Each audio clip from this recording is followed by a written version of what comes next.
I was asked to talk about some of the work we've been doing mostly in blueberry settings, looking at overwintering and being able to predict SWD, and also looking at relative humidity, which is part of the puzzle of how this pest changes from year to year. Populations change from year to year. So I want to acknowledge at the beginning, this is partly work of Steve and Phil in my lab, and then Heather Leach did a lot of this work while she was at MSU as a master's student. All right, let's see if I can get this to go forward. So this is a graph that Anna put together from the regional trapping for SWD, and it just highlights how different SWD populations can be from year to year. Nikki just talked about this too, so you've seen the regional picture, but this is from across the state network. And we just have this situation where some years we get a lot more, we get them a lot earlier, and it would be great if we could predict that better than we currently can, so we know when the risk is coming in for cherries or blueberries or any of the other susceptible crops.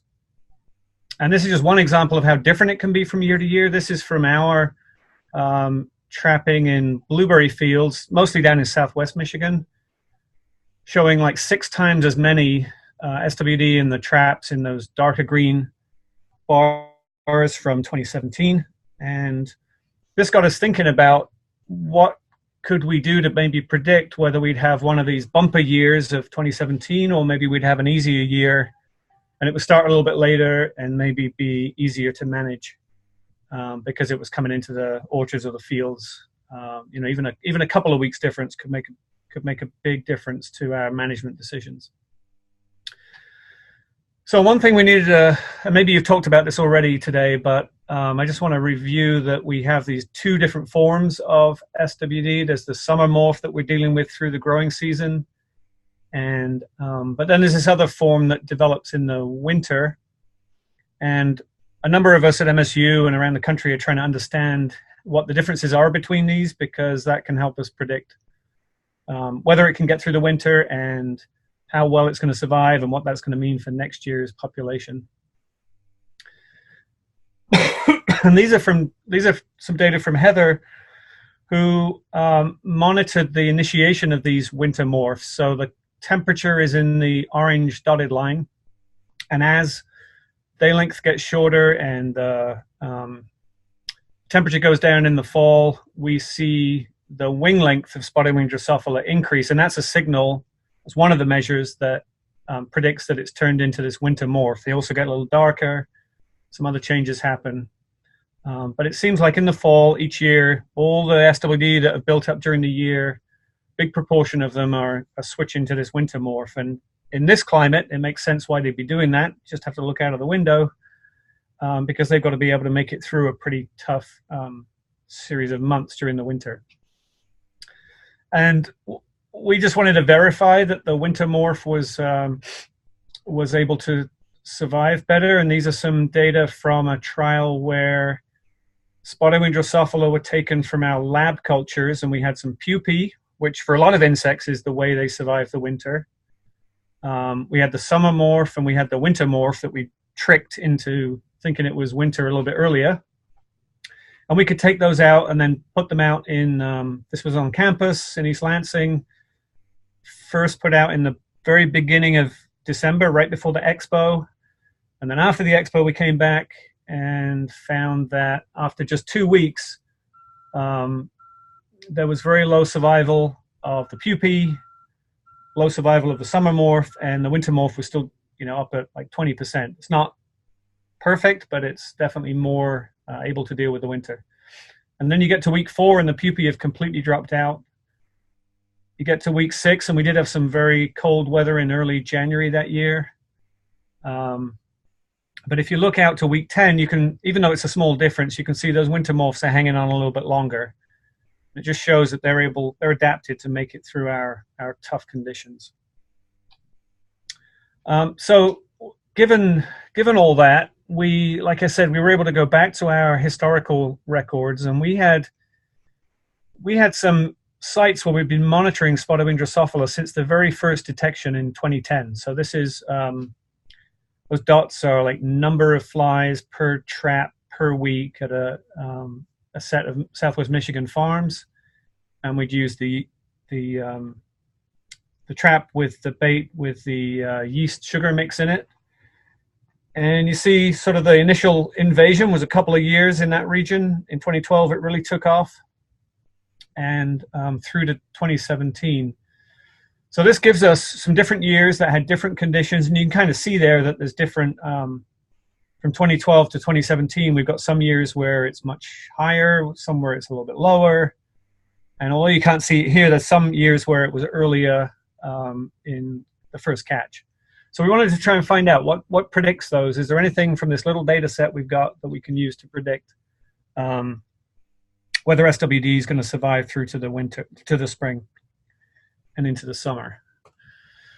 So one thing you see here is that on the y-axis is the date of first catch. So this is showing when they first show up in those traps in the spring, and the number of days below 0. So if you take the winter period, and it was actually 32 Fahrenheit there, but if you take the winter period and you look at those two things together, if we get a mild winter, they're going to show up in the data that we've seen more like in early June. If we get a really harsh winter, they're going to show up maybe closer to the beginning of July. And in Southwest Michigan, that can make the difference between whether some of our early blueberries need to be sprayed, or whether we can wait and maybe just focus on the middle and later part of the season. So that could be important for management. We also looked at the spring weather, and this wasn't as strong of a relationship. You can see there's a lot of data points around that line, but this is date of first catch and number of days above 50. So if we get a warmer spring, better conditions for that insect to start its populations, the more days above 50 that we have in March, the earlier we're going to catch it. So more like middle of June versus early July. So not as much of a range, but this was another factor that we found that helps to predict arrival of SWD in the spring. So part of what I'm going to talk about a little bit later with this is that I think these things that we're looking at might be able to give us a way, after we get through the winter and the spring, before we've got to the point where SWD is, a daily concern for growers managing their fields, that we may be able to at least put some kind of ranking on the season, whether we think it's going to be a low pressure or medium, or maybe one that we really need to be careful of as we get into the spring.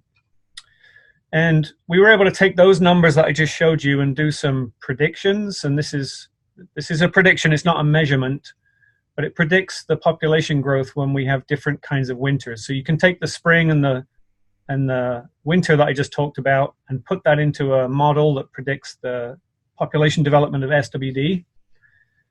And if you look at the bottom left to start with, so this is the warm winter and the warm spring, you get an earlier and a faster increase.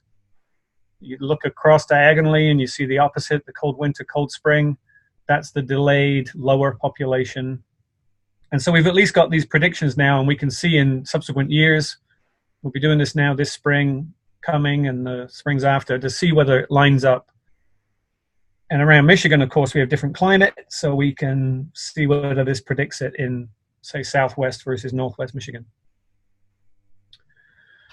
Okay, so the dates that we can put on that, if you look at the combinations of the cold and the warm, the difference that it's making is in this prediction is about 12 to 11 or 12 days difference. And although that doesn't sound like much, it's just a week and a half maybe, that could really make a difference in a crop where you're either there when the fly's increasing, or you're harvesting just before it does that. So we're interested in whether we can use this and work it into maybe EnviroWeather in the future. I've just focused on first catch, but we also looked at peak catch, and this is going to happen well after your cherries are harvested, probably well after most of our blueberries are out of the fields. But just looking at the factors that drove this, again, more days below 0, that was negative for peak catch. More days above 10 degrees C was positive for spring catch, or for peak catch. And then we're going to talk a little bit about humidity, because I've been asked to focus on that factor in the rest of the talk. But when we looked at days with humidity above 60%, which is many of our summer days, that was a predictor of higher peak catches. And then if it gets really hot, days up into the 80s and beyond, those tended to be more limiting to spotted-winged Drosophila. So all these things are combining, makes it hard to say one thing is going to drive all this. But I think we can try and learn which of these factors is going to be most important, and maybe which ones we can use to predict population development. Okay, so let's switch a little bit to talking about humidity. This is something that a lot of people have been studying. So this is one study out of blackberries in the southeast of the country. And it shows with the dark bars on there that on the inner part of the blackberry canopy, you get higher infestation of spotted-winged Drosophila compared to the outside. And that inside of the canopy is always a lot more humid. It's out of the sunshine, usually a little bit lower temperature. And so we've been interested in how much we would have to alter humidity to change spotted-winged Drosophila, either infestation or its behavior. We also saw a couple of studies. This one's out of Germany after they'd had a really super dry summer in 2015, and they had almost no SWD issues. And so they kind of went back in to find out what was the cause. And their conclusion from their paper right there is, you can read that, but they're reporting what others have seen, where when we get these extreme conditions, the fly doesn't do quite as well.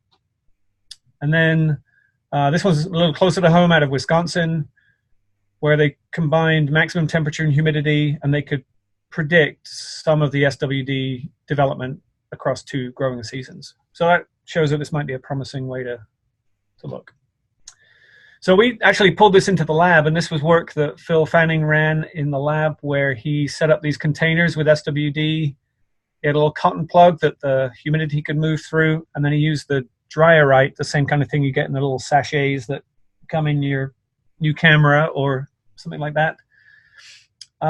And he could put these flies in this really dry condition and see whether the summer or the winter's form survived better, and whether there was a difference between males and females.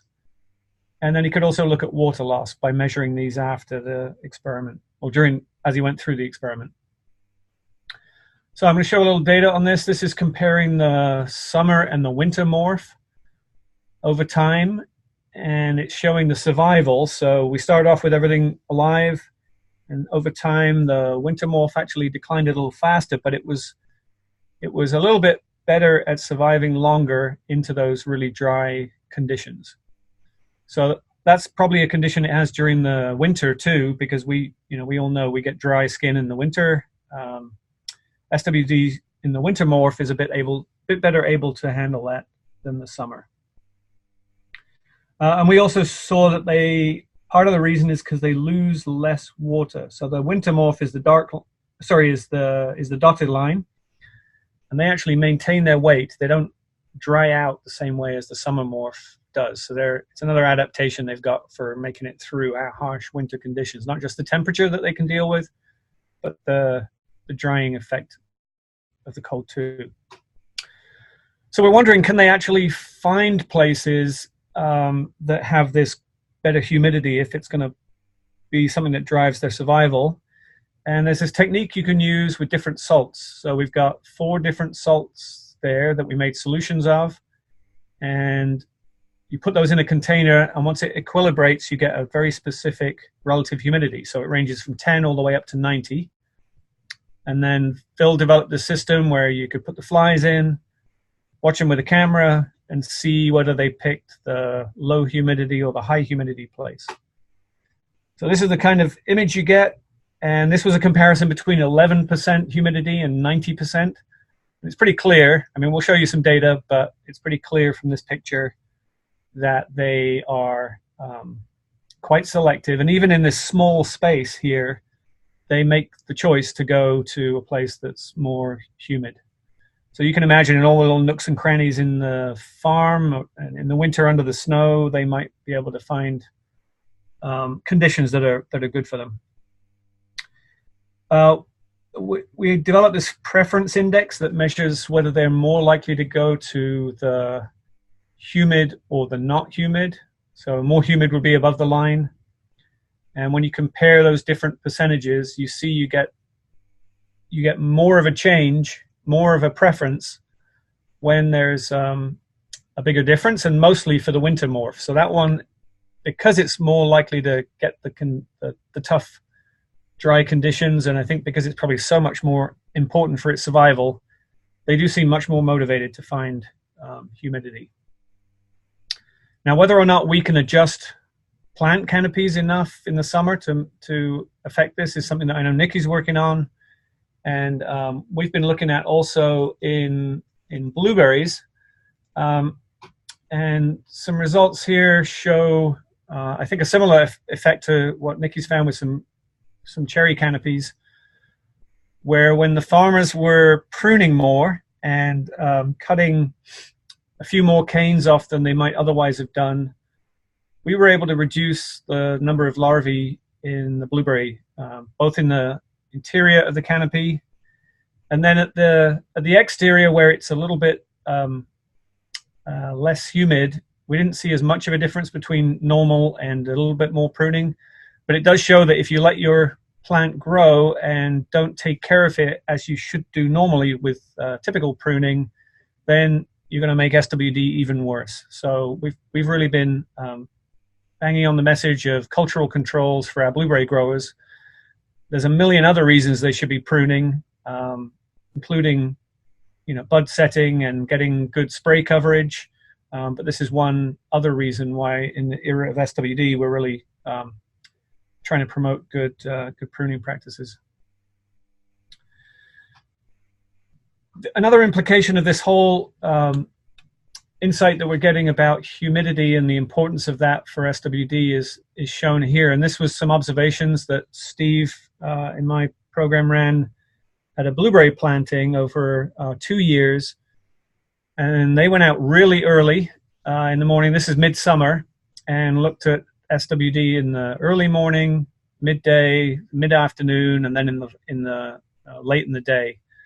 And it just shows how much this insect's whole activity, this was number of flies on bushes, how much this fly's activity is driven by those changes during the day. And in 2015, we had a bit of a cooler summer. So the conditions that were happening when they were monitoring in the middle of the day were, not so extreme in the heat, and so you saw a little bit more activity in the middle of the day. 2016 was a lot hotter, and you can see that really suppressed their activity in the midday, but also pushed them later. We saw some activity out there at the 6 to 8 period. So we've tried. I don't have the data here to show you today, but we have tried some spray trials where we tried timing our sprays to compare really early morning, which is when a lot of growers would be spraying, to spraying in the middle of the day. And it actually didn't make any difference to our level of infestation. And I think that's just because, a fresh residue, if it's applied that morning, it's probably still very active later in the afternoon. So that question came up when we showed these data to the blueberry growers, but so far it looks like the timing of sprays doesn't make as much of a difference. But it is important, I think, to know when they're active and out there. Okay, so just to bring it all together, part of what I've been thinking, and we've been talking as a group at MSU, all the people working on SWD, about this idea that we can provide more guidance, and we want to be able to provide more guidance. And part of that is maybe having some predictions before the season starts, not saying for sure that it's going to be one or the other, but it's kind of like a likelihood that we're going to have, if we have a mild winter and we have a decent spring and we've got signs that SWD is going to be more abundant, then we can put out a warning in the spring. We can make adjustments based on how the spring goes. I mean, this year we had another unusual spring, so that could be something that we could be updating. And then I think we've just heard about it in cherries and similar in blueberries, which we're interested in using the tools that we have in EnviroWeather with what we're learning about crop development stages and susceptibility to be able to give better recommendations on when it's really important to be protecting those fruit and making sure they come in SWD free. And I think that's my last, oh, I've got one more conclusion slide here, which is just summarizing what I've already mentioned. So I think we've talked already about prediction and the hard winters having a significant effect. We have seen, I can't remember which year it was, but I know we have seen a year where the hard winter would have predicted a lower activity, but then what happens in the spring can make a big difference. And we've seen that in years where, like Nikki showed with those data in the last talk, it can rebound really quickly. So you have to be on your toes. But we also saw that SWD flies seek higher humidity conditions, and there's some cultural controls that we can use for that. And it also may be part of what we use to predict population development during the summer, since humidity is really important for them.